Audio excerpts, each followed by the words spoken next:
What I really love about the book is its premise. Yeah. So I always think about like the premises for stories, Yeah. right? So and that for me is success, you know, in and of itself. So the fact that he's telling the story of a guy who turns white and only has the only part of him that remains black is his ass. Yeah. For me, it's like wow, you can even like imagine that in a sense that I just felt that this was audacious, like this impulse, like to write this kind of story was very audacious. Was out of like, and he's working in this within Nigerian literature, which has this very realist tradition, and then he's kind of superimposing like, I don't know, it's not even magical realism, I was thinking the right? same It's thing, not yes. really magical But realism. it It's, felt like it was. yeah, in a sense, but like it's this very like realist story, but has this almost like outlandish premise, and that was, I think, the range of his imagination was just, I think, compelling for me. I agree. I think there's a word that you used that I completely agree with it being audacious. Yeah. Right? The idea of the story is one that I want to say everyone who's a person of color may have played around with. Like, what if I was white? You know? That's right. So off the bat, I was drawn to the story for that simple idea, the what if of the narrative. But I agree that it didn't go the places that I was expecting it to go.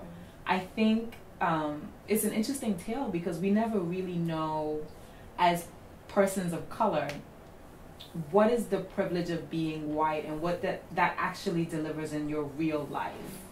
And I'm not sure if Igoni interrogated it enough for us to know more about that what if.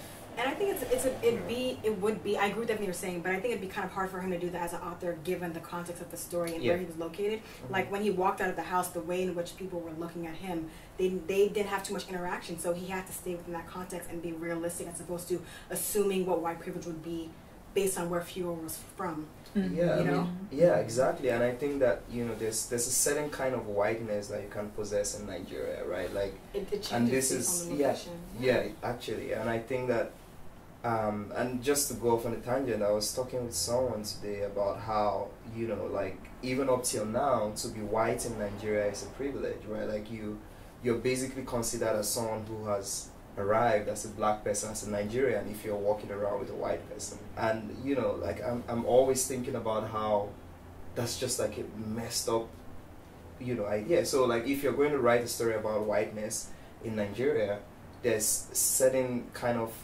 modes that is going to fit, you know, and I think that that's what he was working with. I see.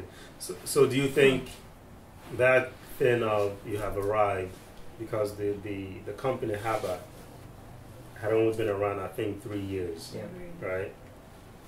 There were 40 people in line, about 40 people in line for that one position. Yeah. Fuhrer walks in. No real interview, nothing, no, what's your experience? It was just, I'm about to make you a job offer. Yeah. Yeah. Do you have a Nigerian passport? Was maybe the only serious question he asked. Yeah. But a lot of people offered it. He got so many job offers, but it's weird. What kind of struck me was how every person who offered him a job, I think he got offered, other than the one he took Haba, then when he went to Abuja and he got that job offer, everyone was very upfront with him as to why they were offering the position. So it wasn't this underlying understanding. So it was like this is why we're offering the job. Yeah. We need you. You're a white man. We need you. And you have the good fortune of being able to speak in the Nigerian way. So there's a privilege in that too. But notice how only the guy from Abuja mentioned that. No one else did. Only the guy. When he's like, you're both. It's kind of as though Igoni was finally recognizing this dual identity that Fuhrer was kind of, I don't know how to complicating for himself. He was like, you're both. Both those are beneficial. And that was kind of like a moment for me. Yeah. But I feel like no one else acknowledged it. Everyone acknowledged the privilege and the whiteness. No one acknowledged the privilege of his blackness and Nigerianness in Nigeria until he got offered that job.